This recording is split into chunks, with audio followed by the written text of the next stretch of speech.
Hello everybody, welcome to my channel. My name is Jessica Gomez and I am the founder, creator, and website administrator for Just Saying 916 College, Career, and Community. Today I am going to be talking about a topic that relates to community and specifically the community here in Sacramento County and in the city of Sacramento. Today is March 7th. And in about a week, it is going to be the 2-year anniversary of the death and murder by cop of a local Sacramento youth by the name of Stephon Clark. Stephon Clark's death here in Sacramento was an event that got a lot of local media attention and a lot of was a topic of many discussions, particularly because the way in which he died was very gruesome. He was shot dozens of times by cops because he was on pursuit. He did not follow the directions, and there was a foot pursuit that took place. And for some reason, there was a belief that he held a gun, or this is what the cops claim. And when it was indeed a cell phone, and that caused them to shoot and kill them. So after this incident, his family, particularly his brother Stephon, had been very outspoken about the injustice of him being murdered and no criminal charges or real consequences being given to the cops that were involved. And there has been a lot of commentary about the fact that Stephon had a very public mental health crisis or had a very public outbreak in response to those in power not doing actions that him and his family deemed appropriate to bring justice to the situation. So I wanted to go ahead and talk about it. Everything that I say in this video is my own perspective. Is my own opinion on the matter, given what I've researched, read in the Sacramento Bee, read in other local media about the situation.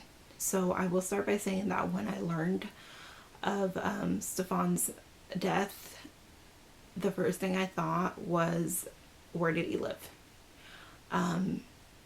And I thought this particularly because at the time I was working in a youth program, and we served the Sacramento northern region and also the southern region, which would entail the Meadowview neighborhood, District 8, where Stephon was staying with his grandmother.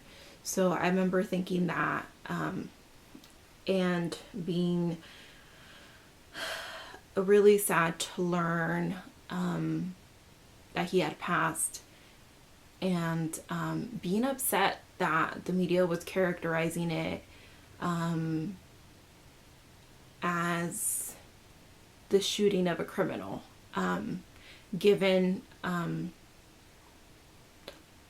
the fact that there had been some personal things that were brought to light when the DA announced that there was no foul play in the situation. And the fact that she did defame him by bringing up some personal issues. I will say that I have done my research on his background. And irregardless if he had a criminal record, which he did, that's public information. Anybody can go into the public access system online that's run by the county courthouse and see his charges that he had. That's irregardless if he was a criminal or not, because I work with youth that by legal definition, they are criminals. Why? Because they have a criminal record and they have been found guilty or pleaded no contest to felonies or misdemeanors. So, but that's besides the point. Like, had he been a criminal, had he not been a criminal legally, had he been found guilty, not guilty, had he actually been in certain kind of intervention programs, he should have not been killed that day. He should have not died the way that he died. That should not have happened. And I recently learned through some research and through reading of articles, one article in particular that said that the community came together and renovated his grandmother's house. I recently learned that his grandmother's address is literally 1 block from the Sacramento Job Corps Center. Like, I Google mapped it and it's literally at the corner, like walking distance. Which means that it's not that far from the San Pinal Community Center where youth programs operate out of. So when I learned about that recently, his death, or murder by cop, whatever you want to call it, I will call it death, murder by cop, because he shouldn't have died that day. It's that plain and simple. He should not have died that day. But learning that he was so close to these 2 centers that are federally or locally funded to provide youth services to youth like him, disconnected youth that, to my knowledge, was not employed and was not in school. That's what we call an out-of-school opportunity youth, where they need opportunity to find purpose, to get into careers or jobs that have living wages. And he was so close to those 2 centers in District 8. And for whatever reason, he was not connected. Whether he didn't know, whether he personally chose not to be involved, I don't know, and that's not for me to say. But that fact made me extra sad about his death. Because there are resources in the communities that are funded to serve youth. And sometimes it seems like the youth that most need him, like I said, don't know about them or choose not to engage for personal reasons or because accessibility or participation in such programs has very strict guidelines that sometimes youth have trouble adhering to. There was a lot of outrage in that community. It made me think about, I wonder how many of these people have talked to their local city council member, to Mr. Larry Carr, who's going to be retiring this year in 2020. And in doing some research about council member Carr, I learned that he actually began a youth mentorship program specifically for young Black men of color.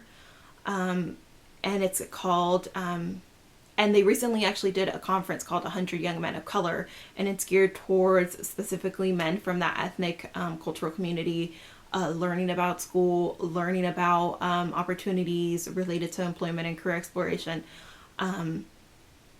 And so I will be linking information to that program. So if anybody does live in that district, in the Meadowview district neighborhood, District 8, they will know about this program specifically meant to work with young men of color. I was very sad to see how Stephon Clark talked about his brother not having justice, and in an interview that I watched him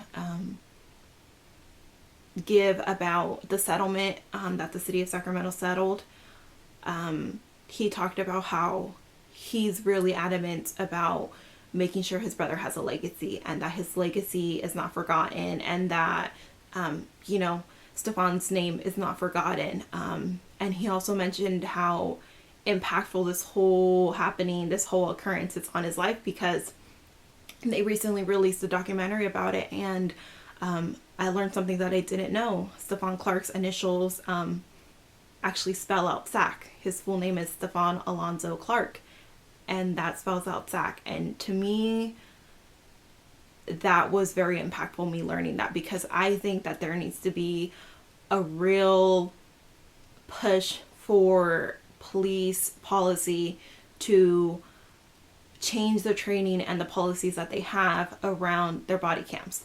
So I did read that Chief Hahn did institute a policy that specifically stated that police officers are not to mute their body cams. Now, this might not seem like it's a big thing, but in government and in governance, if something is not explicitly stated as policy, it is very hard to kind of move in the realm of legal matters if something isn't explicitly written out. So the fact that that is now policy and legislation, I think is a small step forward towards, helping police be more accountable for their actions.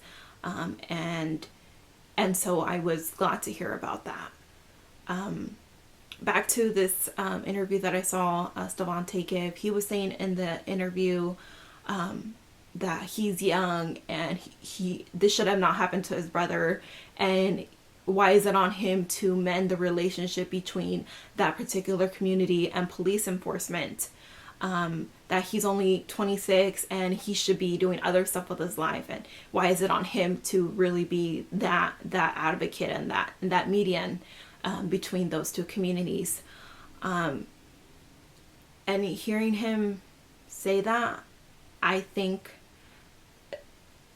to myself that he now views it as his purpose.